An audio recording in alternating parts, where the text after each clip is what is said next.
The entire episode kicked off when I ventured into an unfamiliar place, having dropped off one of our more bothersome clients at the airport. Enduring a morning filled with his complaints, I felt no rush to return to the office. Given the dreary Tuesday and the prospect of an afternoon reviewing contracts, I decided to stop at a drab-looking bar restaurant about a mile from the airport. The plan was to enjoy a leisurely lunch and a beer or two before heading back to work in the salt mines. Seated in a booth, savoring my beer and contemplating the challenge of finding a decent burger in this world, my attention was captured by a couple entering the restaurant. Observing as they settled into a booth across the room, sitting side by side, I couldn't help but notice the woman, a shapely blonde in a short skirt, showcasing her attractive legs, paired with a tight pink short sleeve top. Her companion seemed like a thug wannabe, struggling to pull off the look in skinny jeans and a black leather jacket. My heightened interest in this seemingly happy couple becomes clear when I reveal that the woman was Shelley, my sister-in-law, and the guy with her was undoubtedly not her husband, my brother Dave. Worse still, it was evident they were more than casual acquaintances. They placed their drink orders with the waitress and immediately engaged in unrestrained displays of affection, necking in the booth. Shocked, I watched as the guy slid his hand up her thigh under the short skirt. Shelley broke their kiss, letting her head fall back against the booth, sighing. The question wasn't whether I would address this situation, that was a given. The real dilemma was whether I could restrain myself from confronting them violently right there in the restaurant. I had never been fond of Shelley, disliking her from the time my brother started dating her. My pessimism persisted when he fell head over heels in love with her and announced their marriage just 4 months into the relationship. Dave, at 23, seemed unaware of what he was getting into. However, there was simply no way to convey to him that Shelley was everything to him. To me, she was a pretty, cheerful, somewhat shallow and selfish girl, not nearly as smart or interesting as Dave himself. They both seemed to adore the same person, Shelley. She would do anything for her, and that's exactly what she liked. To my pleasant surprise, the first 3 years of their marriage appeared to be very happy. However, the scene unfolding 30 feet from me suggested that the happy days were over. The guy she was with now had his hand on Shelley's waist, kissing her neck as he worked her over. With her eyes closed, she didn't see me approach and was startled when I sat down across the table from them, casually greeting Shelley. The comical moment unfolded as her eyes popped open, and her boyfriend pulled his hands off her, turning to look at me. Her face went from momentarily startled to stunned, and then truly shocked. Her jaw dropped, and she froze, staring blankly at me. His face held the same startled look momentarily before turning annoyed. Before he could speak, I continued in a cordial manner, inquiring about how she'd been and asking about Dave. According to him and extending my hand, I introduced myself as Will, Shelley's brother-in-law, emphasizing the connection to her husband, Dave. His eyes widened, and he sat frozen. Ignoring my hand, Shelley began to recover herself, babbling about Robbie being an old friend. With a friendly smile, I casually remarked on the relationship situation they were caught in, leaving Shelley gasping and hoping I hadn't witnessed their activities. She abruptly stood up and muttered that he had to leave. Without even a glance back at Shelley, he walked swiftly out of the restaurant. Later, I casually remarked to Shelley that Robbie seemed like a nice guy, and questioned why he left so suddenly. Internally, I seethed with rage at the treatment my brother Dave was receiving from this woman. Expressing my frustration, I kept my voice down, but made it clear that Dave adored Shelley. Doing everything for her, however, it wasn't enough for her, as she engaged in illicit activities with a questionable individual sporting greasy hair and a poorly executed Matt Dillon mustache. Shelley looked terrified, her face turning pale. In response to my accusations, she stammered, trying to explain, but her voice trailed off without a conclusion. After observing her for a minute, I unleashed my anger, expressing disappointment at her actions. I questioned how long this had been going on and how many others she was involved with. Shelley pleaded, grabbing my hand desperately, and begged me not to tell Dave. Despite her pleas, I considered informing my brother about his wife's infidelity. I questioned whether he deserved to know the truth about the person he was married to. Shelley was either incredibly naive or too stunned to think clearly. I pulled my hand free, contemplating whether I should reveal the painful truth to Dave. Her eyes were wild, and she seemed to be thinking frantically. I sat back with a smile, curious about what she would offer to keep me silent. Shelley, after some contemplation, changed her expression. She pleaded with me not to tell Dave, promising to reveal the entire story. According to her, she claimed that another woman, someone I was involved with, was cheating on me. I laughed at the seemingly far-fetched revelation. Shelley looked at me steadily, insisting that she wasn't kidding. According to her, the other woman had been seeing a guy from the health club for at least a couple of weeks. This certainty unsettled me, even though I knew it to be impossible. We had been together for 7 happy years of marriage in a decade overall. She was devoted, sensible, kind, thoughtful, and the most honest person I knew. She loved me, and I was sure of it, just as sure as I was of my own love for her. She leaned forward, sensing my confusion. She claimed to be telling the truth, mentioning that the other woman had confided in her about the affair the previous week. I scrutinized her face, trying to gather my thoughts. Despite her initial terror, Shelley appeared calm and in control, as if she were sharing a genuine revelation rather than spinning a wild and desperate tale. While I couldn't immediately dismiss what she was saying, it was challenging to believe given our history and her recent behavior. Heated at the dinner table, my gaze returned to Shelley, who seemed to be anticipating my next move. Although I didn't reveal it to her, concealing her infidelity from Dave was not an option. I needed to uncover the truth about him. I spoke slowly, suggesting that perhaps we could reach an agreement. After some contemplation, I expressed my unwillingness to let and deceive me. I proposed that if Shelley could help me gather information about Anne's actions, I wouldn't disclose what I had witnessed that afternoon to Dave. However, I laid down a condition.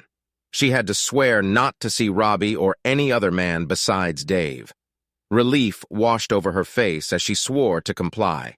She asked, "Will you have my word on it?" I remained skeptical about the value of her word.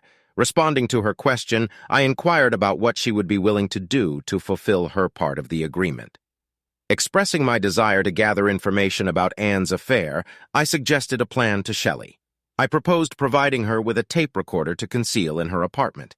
The idea was for her to invite Anne over, offer some wine, and engage in casual conversation, encouraging Anne to reveal details about her affair. I specified that I wanted to know the identity of the man, when and how the affair started, how often she had been with him, and the reasons behind her actions.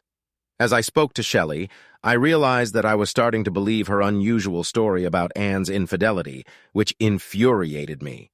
Shelley nodded in agreement, stating that she could carry out the plan. She suggested softening Anne up by sharing the details of my own affair, making it feel like a genuine relationship conversation. Sarcastically, I questioned if Robbie was the only one who had been involved with her, or if there were others. She quickly denied any others, but I remained unconvinced. 20 minutes later, I was driving back to the office, contemplating some birth thoughts about the potential end of Dave's marriage and the looming possibility of the end of mine. My first instinct might have been to call Dave and inform him about what I had witnessed Shelley doing, but I recognized that it wasn't an option. I had always been the steady older brother, while Dave was the charming and outgoing one, with a history of short-lived relationships due to his talkative nature. When Dave met Shelley, everything changed. Despite being a confident and charming individual, he became a lovesick schoolboy within a month or two. Shelley had completely captivated him, and he was determined to marry her. Dave idolized Shelley, considering her incapable of doing any wrong. Knowing Dave's unwavering devotion to Shelley, I refrained from speaking to him until I had concrete evidence. I realized that he wouldn't believe she was cheating, unless he heard it directly from her. Despite my hopes that Shelley might be lying or mistaken about Anne's faithfulness to me, the likelihood diminished. The possibility that Shelley could have lied to me out of desperation crossed my mind, but I also considered the consequences of discovering it was all a fabrication. When I arrived at my office, I took out a pad and made notes on the steps I would have to take if the worst turned out to be true. This included considerations about credit cards, selling the house, transferring card titles, and more. I hoped that in a few days I would be able to discard that sheet of paper. When I arrived home for dinner, cheerfully humming in the kitchen as she set the table, she greeted me with a big hug and a kiss, appearing as the loving wife I'd usually be happy to see at the end of the day. Despite my suspicions, cultivated over the past 7 years, I knew I had to play the innocent husband for a few more days. Underneath the surface, I felt a mix of fury and hurt, unsure of how to process my emotions. We chatted amicably during dinner, but when she mentioned her workout at the health club during dessert, I couldn't resist a bit of probing. I casually remarked to Shelley, commenting on her recent dedication to workouts. I asked if the club was now offering free ice cream. She laughed, though I noticed a slight flush on her face. She explained that she had been enjoying the positive feeling of a good sweaty workout and coming home to her loving husband. She also mentioned that, a few weeks ago, the black slacks I liked were starting to feel tight, but now they fit perfectly. She beamed affectionately, and despite my concerns about her fidelity, I couldn't help but appreciate her beauty and my love for her. If she were truly cheating on me, I couldn't help but feel conflicted and unsure of how to navigate the situation. Despite what the court calendar officially stated, my marriage ended exactly 1 week later on another Tuesday. Shelley and I had orchestrated everything. I provided her with a small tape recorder to hide in her living room, and she arranged for Anne to drop by for lunch on a Tuesday afternoon when Anne had a day off from work. Shelley, who didn't have a job, kept me on edge throughout that afternoon in my office, pretending to work, contemplating what the women were discussing and its potential impact on my life at 430. When Shelley called and informed me that they were done and Anne had left, my heart sank. Desperately hoping for a different outcome, I asked if Anne had talked to her about it. Shelley, sounding a little drunk, giggled affirmatively. She shared that she had told Anne about Robbie, and Anne, in turn, disclosed details about Marion, emphasizing that he was a really big fella. Feeling the tension, I realized I was squeezing the phone so tightly that my fingers ached. I agreed to drop by in 20 minutes. When I reached Shelley's place, she handed me the tape recorder at the door. Seeing me of the promise I made not to disclose anything, I assured her that he wouldn't hear a word from me. I emphasized the importance of ensuring that Anne never found out about the recording, as she might become furious and potentially tell Dave. Nodding in acknowledgement, I turned and left. That evening was one of the most painful of my life. Knowing I couldn't listen to the tape until Anne was asleep, I continued pretending to be the loving husband while she was still a little tipsy. She shared that she had spent the afternoon with Shelley and had consumed a lot of wine. Additionally, she was amorous. After clearing the dinner dishes, she pulled me towards the bedroom, asking if I had a little something for her tonight. In a flirtatious tone, I questioned whether I could or even wanted to go through with it. The thought crossed my mind that it might be the last time I would ever have closeness with Anne. Still hoping, against all reason, that she might not have been unfaithful, I followed her into the bedroom, and we had lovemaking. For me, it wasn't making love. My torn heart and worried mind overshadowed any pleasure. We rested for a while in each other's arms, then repeated the act a few minutes later. Anne was fast asleep, snoring gently on her side next to me. I retreated to the guest room, closed the door behind me, and listened to the tape. The first few minutes of conversation between Shelley and Anne were breezy and casual, with Shelley keeping the wine flowing. After a while, she confessed to Anne that she had something to share.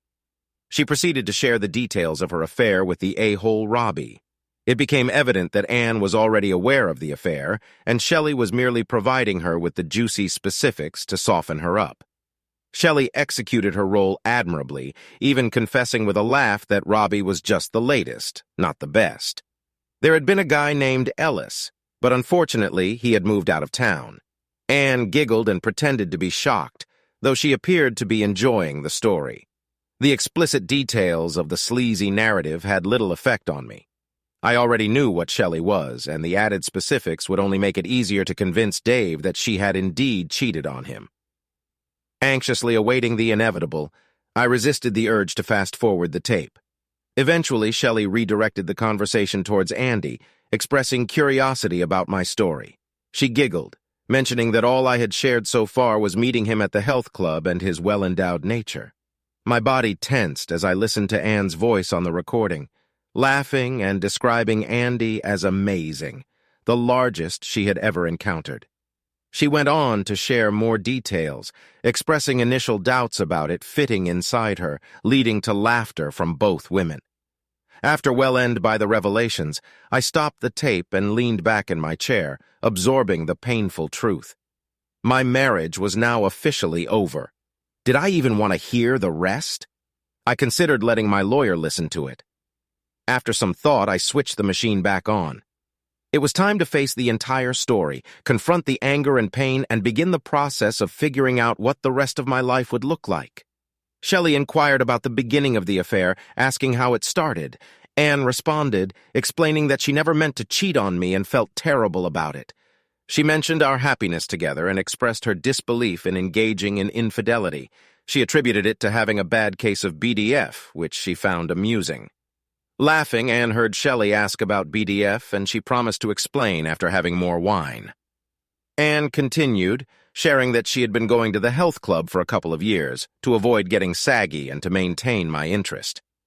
A few months ago, she started noticing a new trainer named Marion, describing him as hot with broad shoulders and amazing muscles. She mentioned his flirtatious behavior with women and recalled witnessing him talking quietly with Patty McAllister, a former colleague. Anne watched Patty enter Marion's office, and later, in the locker room, Patty appeared well-drilled, exhibiting a dreamy-eyed look and a vague smile. I greeted Patty and noticed her happy demeanor. She shared that she had a bad case of BDF, explaining it as big tool fever. She giggled, ensuring no one could hear her, and recounted her experiences with Marion, emphasizing his sensational qualities as a love-making partner and the impressive size of his tool. Patty described how Marion had flirted with her, eventually convincing her to go into his office, leading to an ongoing carnal relationship at the club. She expressed that he was incredible, providing her with the craziest lovemaking she had ever experienced. While her revelations caught my attention, I had no initial plans to take any action, considering Patty's divorce status and her freedom to play with whomever she liked. Over the next couple of weeks, my curiosity about Marion grew. I responded more attentively when he flirted with me, such as brushing against me or touching my shoulder while assisting me with the machines. Having one workout session, as I performed bench presses in a nearly empty area, he stood behind me as if to spot me. Looking up, I noticed his shorts right above my head, and the sizable bulge of his package caught my attention. I couldn't believe how big and thick it looked in his shorts.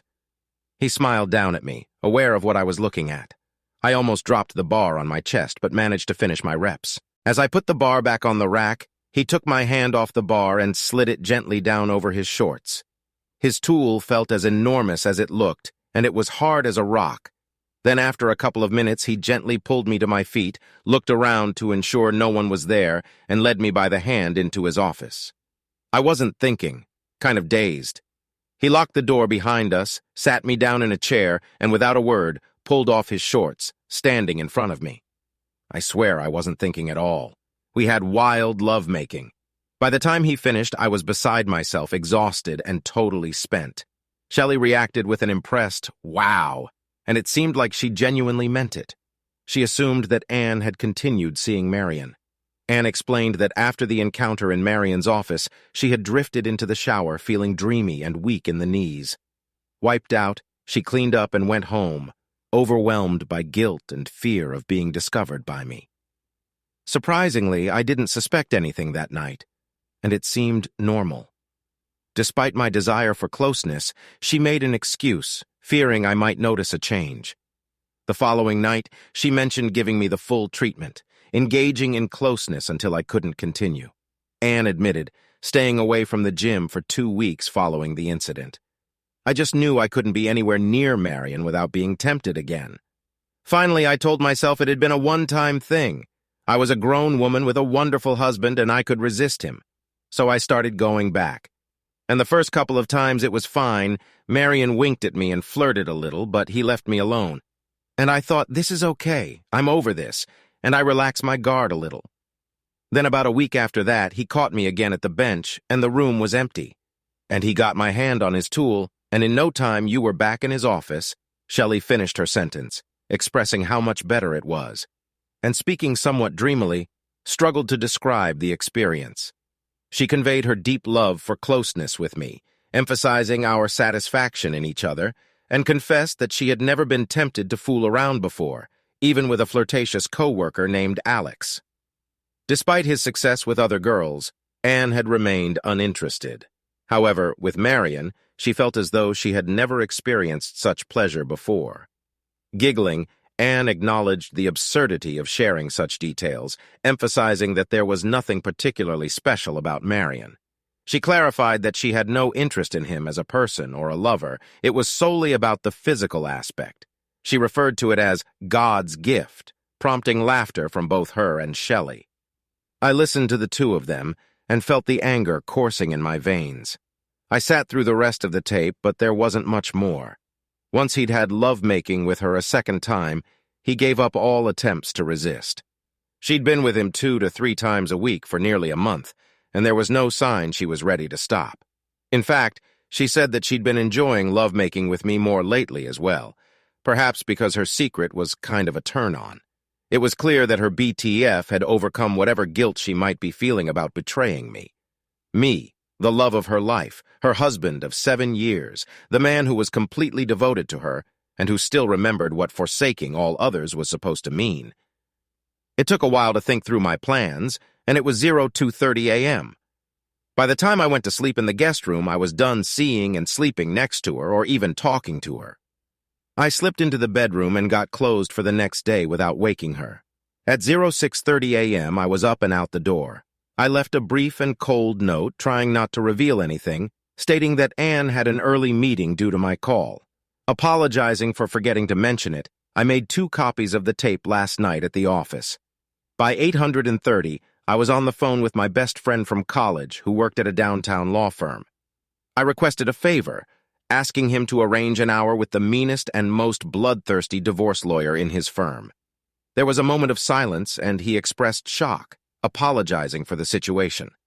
After a brief conversation, Eddie showed me into the office of Margaret Adamson, a lead partner in his firm, known for her intimidating presence. Eddie had described her as someone even sharks would avoid in the ocean. Margaret's look and handshake confirmed that she meant business, and I was already relieved that she would be representing me rather than Anne. I played Margaret and Eddie part of the tape. After hearing the initial moments, Margaret instructed her assistant to hold her calls, and we listened to the rest. When it concluded, we sat in silence for a minute. Margaret then straightforwardly asked, "Okay, what do you want?" Expressing my desire for a divorce due to infidelity, I emphasized avoiding the cliché of irreconcilable differences. I mentioned being reasonable about our savings, but insisted on keeping the house. Additionally, I wanted Anne to revert to her maiden name, as I believe she no longer deserved to be Mrs. Will Harris. Margaret nodded, studying me intently, and then requested a brief break with Eddie to discuss the legal details. Within 5 minutes, I was back in Margaret's office, and she was ready to proceed. She assured me that the divorce would likely proceed smoothly, with Anne accepting the terms. However, she mentioned that the tape would be inadmissible since Anne was unaware of its recording. I grimaced and disclosed the complication involving my sister-in-law Shelley's infidelity, her offer to help, and the content of the first part of the tape. I explained my intention to inform my brother, acknowledging that he would be devastated. Ironically, I suggested Margaret consider handling my brother's divorce as well. She looked at Eddie and then back at me. We started by listening to Shelley's part of the tape, and after another huddle between Margaret and Eddie, she remarked, "Quite a pair of wives you two pick." Seeing my reaction, she apologized, acknowledging it was inappropriate. Margaret then outlined the situation, stating that the tape might not be admissible against Anne due to her unawareness, but Shelley could be subpoenaed to testify about what Anne told her. It shouldn't make much difference. Once Anne's attorney hears the tape, he won't be in much position to fight. In your brother Dave's case, the tape is admissible because Shelley knew she was being recorded, so she's got no defense whatsoever. That divorce will be easy as long as he's not totally unreasonable. Then there's the health club. We can sue both them and Marion. Marion won't have much money, presumably, but Eddie and I can pretty much guarantee you a nice big check from the club, somewhere in the high 6 figures to $1.5 million. The tape could be used in a civil lawsuit, and there's no way in hell they would ever let this get into the newspapers. Think of all the husbands who'd be canceling their wives' club memberships. She laughed briefly, maintaining a somewhat intimidating demeanor. Margaret assured that she would initiate the divorce documents, and Eddie escorted me out of the office. He expressed his apologies, assuring me that Margaret would fulfill my requests. Despite feeling terrible about the situation, I tried to smile and reassure him, saying, "It's okay, Eddie. This just means you and I will have more time to play tennis together." I expressed my gratitude, thanked him, and left.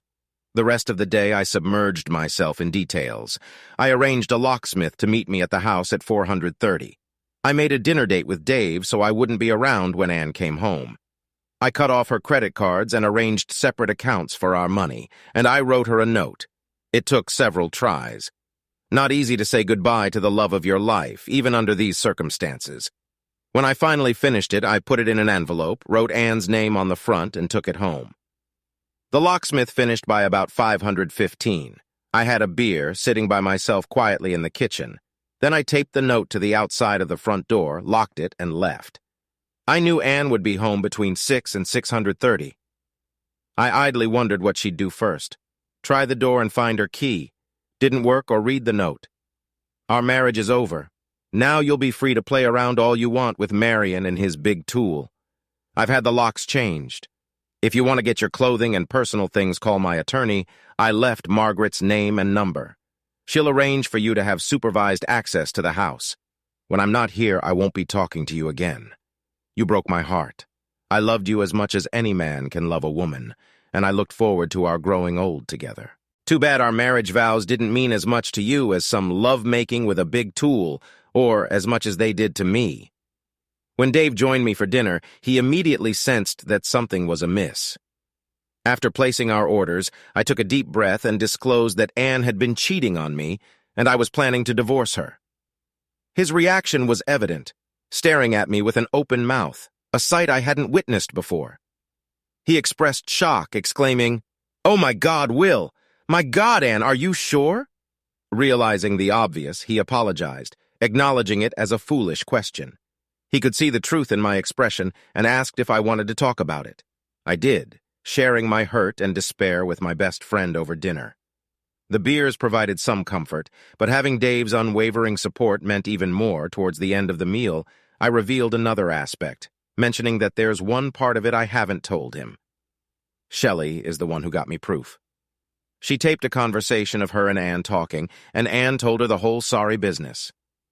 Dave looked at me sympathetically, expressing his sorrow.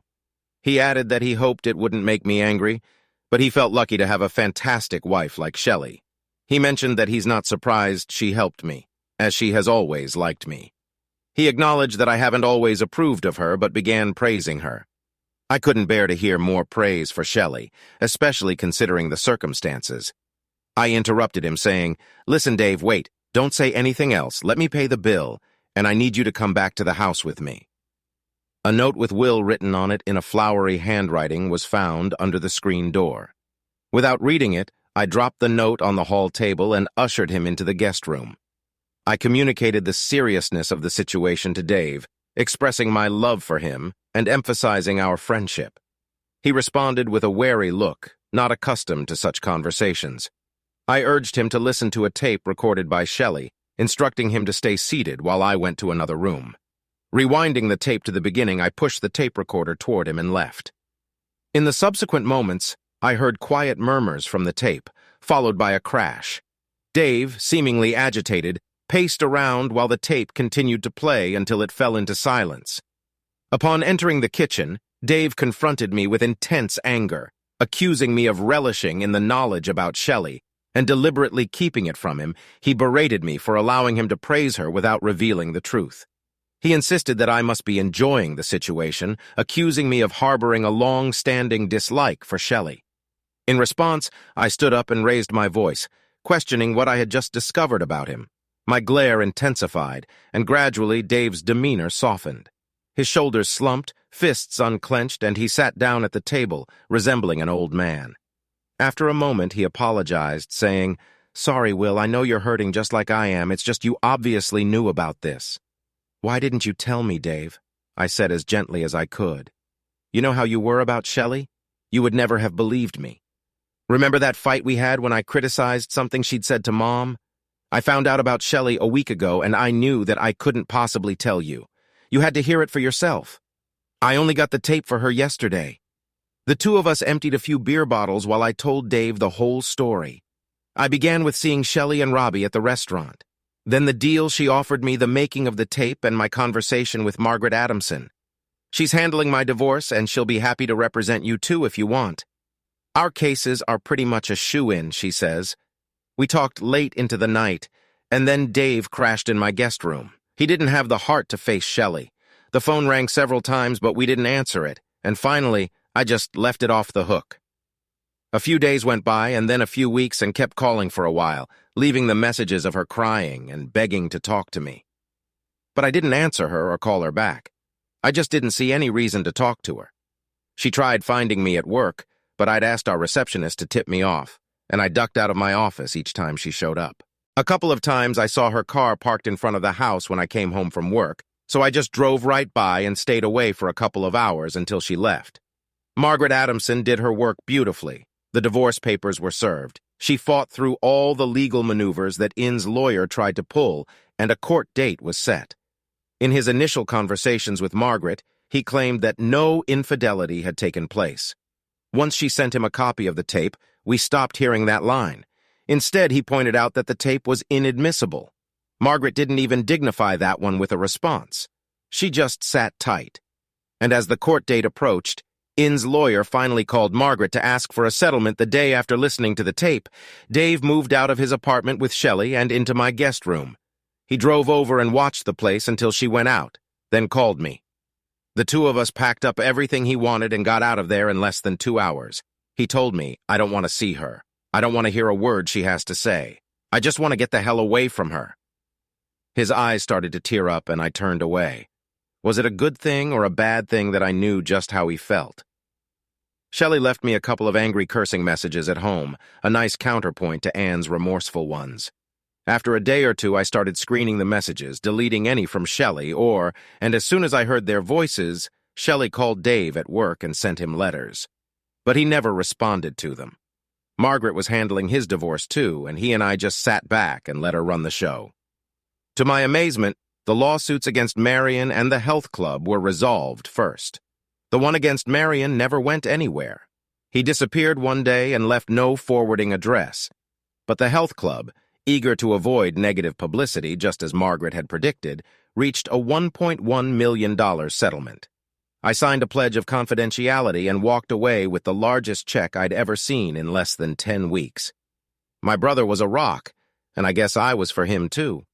We lived like two bachelors, going out to eat a lot, taking in a ball game from time to time, or just sitting around and talking over a few beers. We talked about, and then Shelley, about our lives with them, about how many great women there were out there just waiting for us. It wasn't easy to believe that last bit, and yet we were really able to help each other. I could see as plain as Dave that there wasn't a thing wrong with Dave that led to Shelley's behavior. She was simply a selfish trumpet.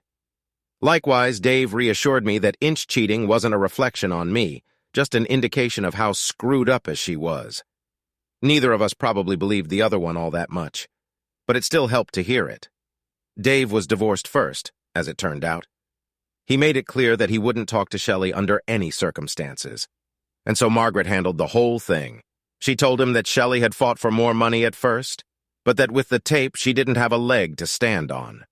I went into the office with him the day he had to sign the papers. Shelley had already signed them. He smiled grimly, shook Margaret's hand, and thanked her, and then went off to the men's room. I heard him crying through the door. When I went to find him 3 weeks later, it was my turn. We met on a Tuesday, and in me and the two lawyers, and in her lawyer had agreed to a settlement, but insisted on 2 conditions: that I drop infidelity as a reason for the divorce, and that I meet privately with. And before we signed the papers, I told Margaret I was willing to see, but not willing to drop infidelity. Eventually, we agreed that I'd give and a chance to persuade me. If she could do so, we'd change it to irreconcilable differences, that old standby. In a weird way, I was looking forward to hearing what and had to say. Maybe I'm a masochist, but I loved her for 10 years, and I couldn't really imagine simply walking away without one final conversation. When I got there, and was sitting in the conference room wearing a blue dress, she knew I'd always loved. Her hair was shorter and it looked great. She was pale, but she was the same beautiful woman I had loved for so long. "Okay, it's your meeting," I said neutrally. My heart was pounding, but I tried to look calm. "Just two things, all right? Please don't tell me how much you love me, and don't tell me it was just love-making." She flushed, and I could see tears welling up in her eyes. "Still, I'm so sorry, but how can I not say those things? I screwed up, plain and simple. I was selfish and thoughtless, and I hurt you. But it was just love-making, nothing but a stupid impulse. I gave in to you. Can't imagine how much I've gone over it and over it. How many times I wished I had never done it." "Yes. Well, but you did do it, didn't you?" I had no intention of making this easy for her. Just being in the same room with her, knowing that we were about to separate for good, and why broke my heart all over again. I went to the window and gazed out, unwilling to let her see my stricken face. Behind me, I could hear her crying softly, baby it was. It didn't mean anything, you know. It was the dumbest, most hurtful thing I could ever have done to you. I know that, but it meant nothing to me. It has nothing to do with how much I love you. I let her talk a bit more, listening to the pleading tone. The sweet voice I had always loved, but not hearing a single word that I couldn't have predicted. She had nothing to say to me that I didn't already know, and nothing that made a damn bit of difference. After a while, I turned around and came back to the table, sitting down directly across from her. "And just so you know, I still love you very much, but it's over between us." She started to cry again. "You took from us, the most precious thing we had together. Aside from our love, the bond of trust between us. How could I ever make love to you again? Wondering if it was me you were thinking about, her Marion and his freak show tool. How would I know whether you were loving me or missing him? And how could I live with you? Wondering where you were every time you were 10 minutes late coming home, wondering what you were doing on your lunch hour, wondering whether you'd found another big tool to play around with." I waited, but she had no reply to make. Finally, between the sobs, she said, "Please, baby, please. Didn't you give me one more chance? And I'll give you a few minutes to think about this one.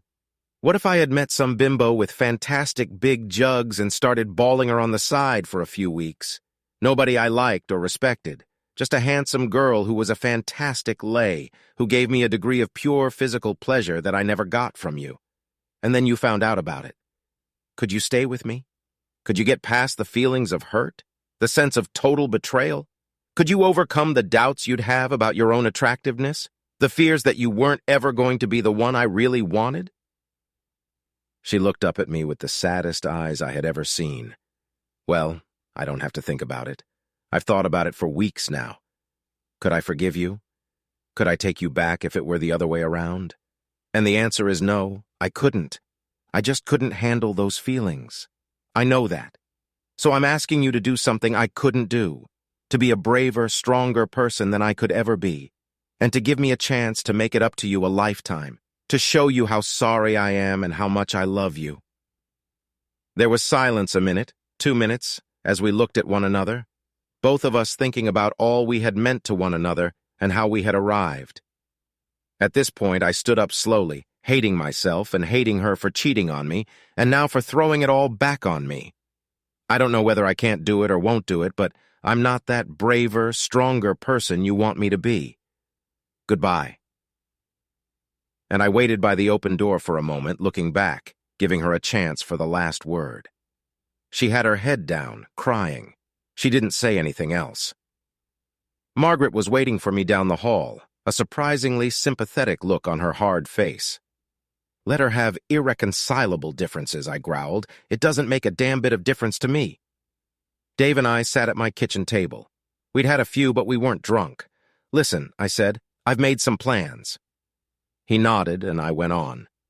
"After the lawyer's fees, I still have nearly $800,000 from that settlement. I've invested all but $50,000 of it in some nice, safe places.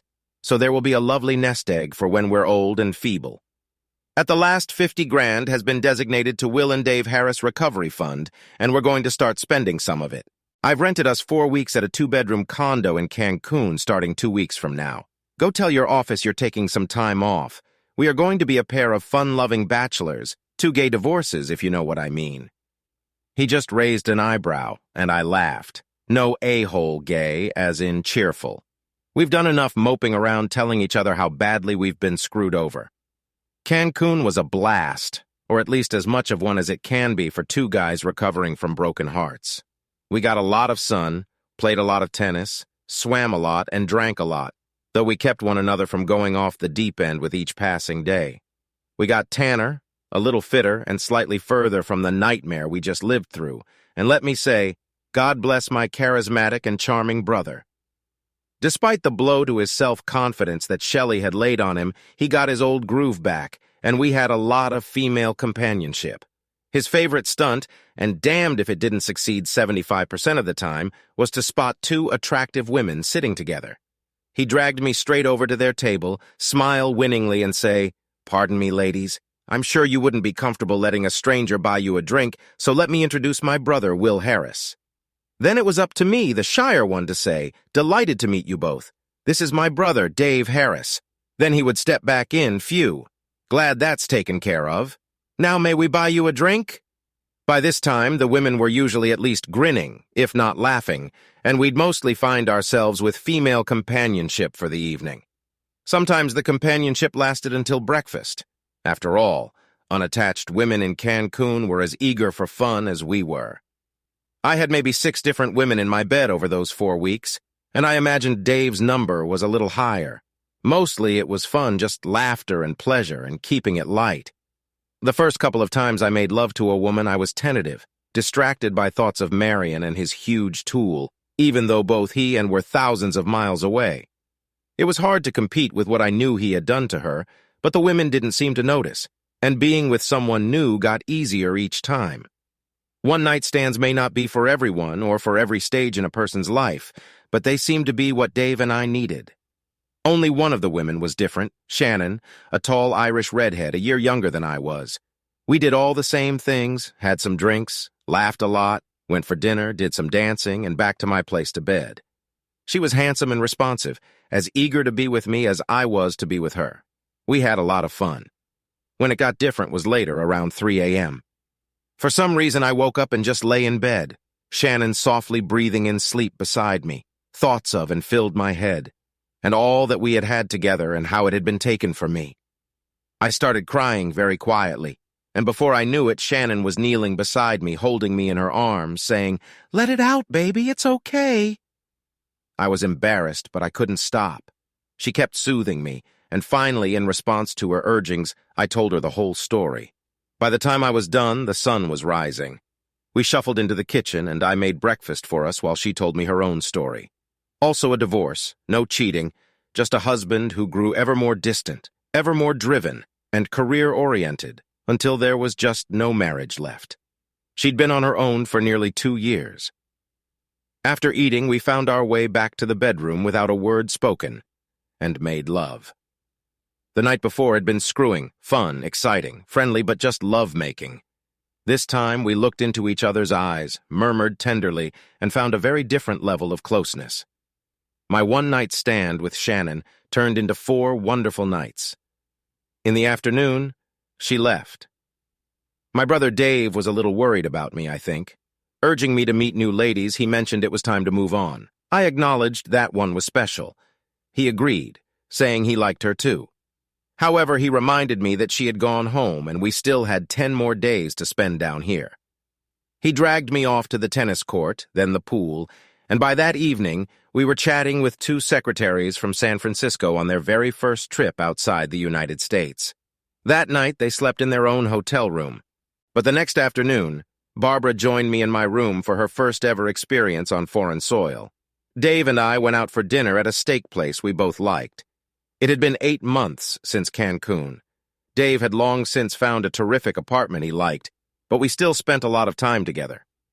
Just after we ordered, Dave leaned forward and mentioned quietly that across the room, 2 couples had just sat down, and one of them was her, with some guy. I appreciated the warning, and despite my sudden thumping heart, I waited a few seconds before casually turning around to look across the dance floor. She had already spotted us, and was looking steadily over at me. I gave her a friendly, non-committal smile and a wave, and she smiled back. Then, I forced myself to turn around and chat some more with my brother. He inquired if this was the first time I had seen her since the divorce, and I nodded. I admitted that I didn't think I'd have this much of a reaction, but the surprise had something to do with it. I suggested to Dave that he do me a favor. Enjoy our dinner and not tell me anything about what she's doing over there, how she looks. I didn't want to know. Dave agreed, saying that it's fine, and then he launched into a funny story about a co-worker who had been flirting with him for a couple of weeks. While he wasn't terribly interested in her, he was enjoying the game. While enjoying our coffees and casually observing the dancing couples, I felt a hand on my shoulder and heard that familiar voice inquiring about my well-being. Using from my seat, I gazed into Anne's eyes and offered a greeting. Once again caught off guard, she suggested a dance for old time's sake, and I agreed willingly. As we danced, memories flooded back. Her warmth in my arms, her beauty, and the nostalgia for happier times. Amidst discussing mundane topics like our jobs and the weather, we eventually lapsed into silence. Lost in the emotions of holding her again, I reflected on the dances we shared, and the realization that those moments were now memory. Towards the end of the dance, Anne pulled back to look into my eyes and inquired about my well-being. Despite not owing her any honesty, I decided to share my feelings. I expressed that I was all right. Pretty good, I guessed. Some days were better than others. Seeing her that night, dancing together, was powerful, and I didn't know I would feel this much. Anne, with a serious expression, confessed that she wasn't so all right. She missed me every day, and being in my arms again had a profound effect on her. Unsure of how to respond, I remained silent as the music played its last chords. Anne hesitated to let me go and share the thought. Had I ever wondered if I made the right decision? She admitted that she still thought about us all the time, but usually didn't get much past wondering why I made the wrong decision. Later, when I dropped Dave off, he expressed concern about my well-being. I reassured him, acknowledging the inevitability of such encounters in a small town. Confirming our tennis plans for the next day, I headed home. In the dim bedroom, as I undressed quietly, she rolled over towards me and inquired about my evening with Dave. I shared the strangeness of the encounter, contemplating that it might have been for the best that she hadn't joined. She responded with a loving smile, proposing that I hold her for a few minutes. Embracing, I felt her tender kisses along the side of my neck, savoring her familiar scent.